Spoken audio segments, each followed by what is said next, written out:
Third, electricity. This is very interesting technique. Have you ever heard that electricity can affect plant growth? We must have ways to boost plant production other than the chemicals, fertilizers, and hormones because the production of chemicals, fertilizers, and hormones in space and other planets is hard at initial level. Also, supply from the earth is not easy, but through the solar power we can use light, electricity, temperature, vibration, and magnetism in order to boost plant production. All we need is just to maintain the nutritional cycle, aerobic environment, and adaptation.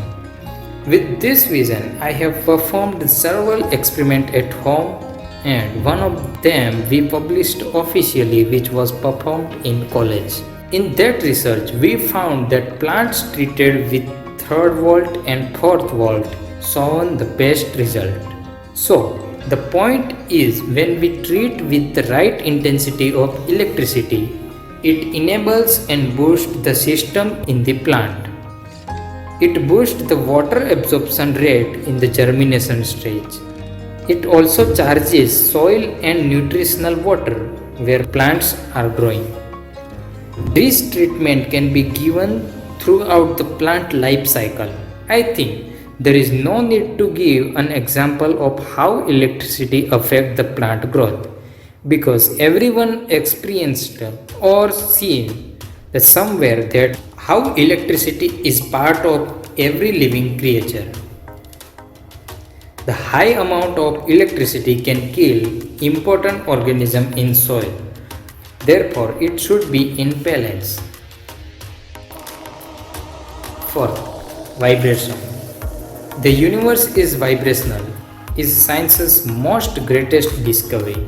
As we can see, the vibration plays a precious role in living organisms and non-living things, and even its own existence, including non-visible things also. Our ancestors gave importance to vibration in form of music and mantras and understood the connection of vibration with geometry and consciousness that can be seen in culture today. As we know, in modern times, most of the functional equipment of science and technology is based on vibration. But do you know, this can be used in agriculture also because vibration impacts on metabolism, other systems such as respiratory, photosynthesis, absorption, energy flow, and gene expression.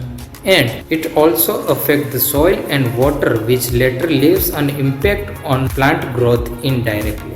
Have you ever seen that the specific sound frequency creates the specific and clear geometry, which is known as a cymatic? Similarly, fruits and vegetables have a specific geometry, which we can see easily in tomatoes, ladyfinger, and in the flower also.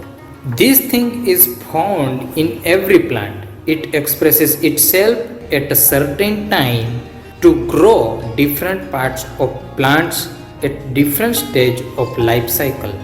It's possible that DNA gets expressed at a certain frequency, and that's the reason the plant itself expresses itself producing leaves, branches, roots, flowers, and other parts.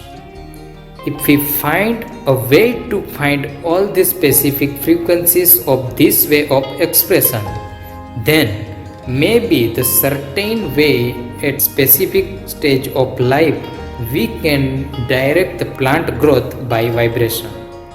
In the research, we can use treatments such as voice, speakers, lab instruments, or artificial sound, natural sound. If you have advanced instruments, then you must keep the data of resonance, frequency, and wavelength, and whatever parameters you could measure. We can also study how this treatment on large scale in farms as well as in indoor techniques and compatibility with modern vertical farming.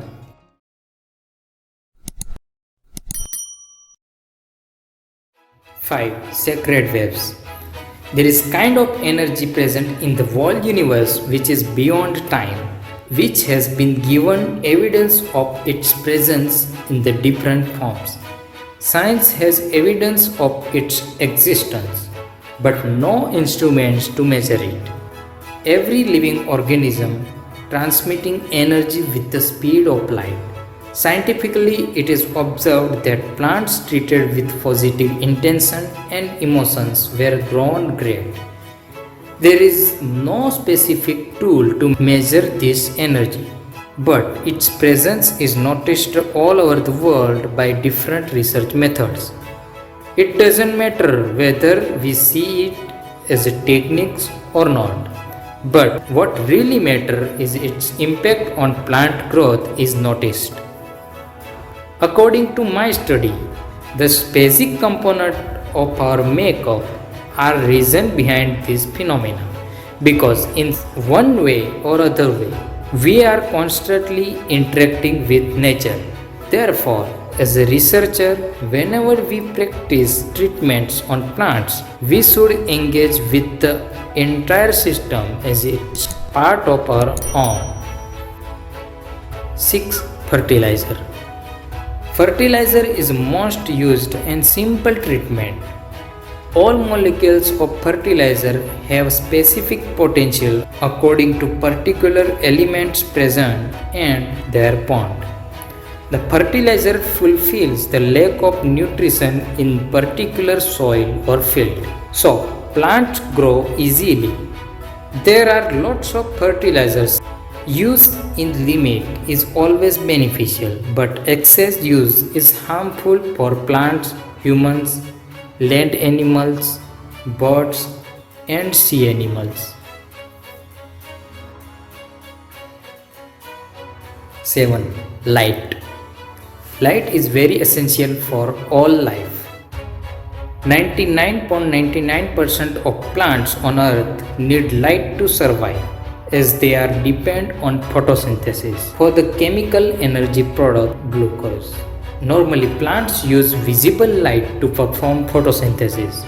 It is made up of 7 different colors, but the scientific studies show that the red and the blue is the most important color for photosynthesis. And together they make the purple color, which is mostly used in indoor cultivation. Basically, the blue range and the red range are the best for the photosynthesis. The widely it is used to grow plants in indoor techniques, which is usually known as vertical farming. In the case of space and other planets, this technology can artificially replace the natural light. Research for different species. Every developmental stage performs best at certain different light intensity, such as a plant's initial development stage, flowering stage, and others.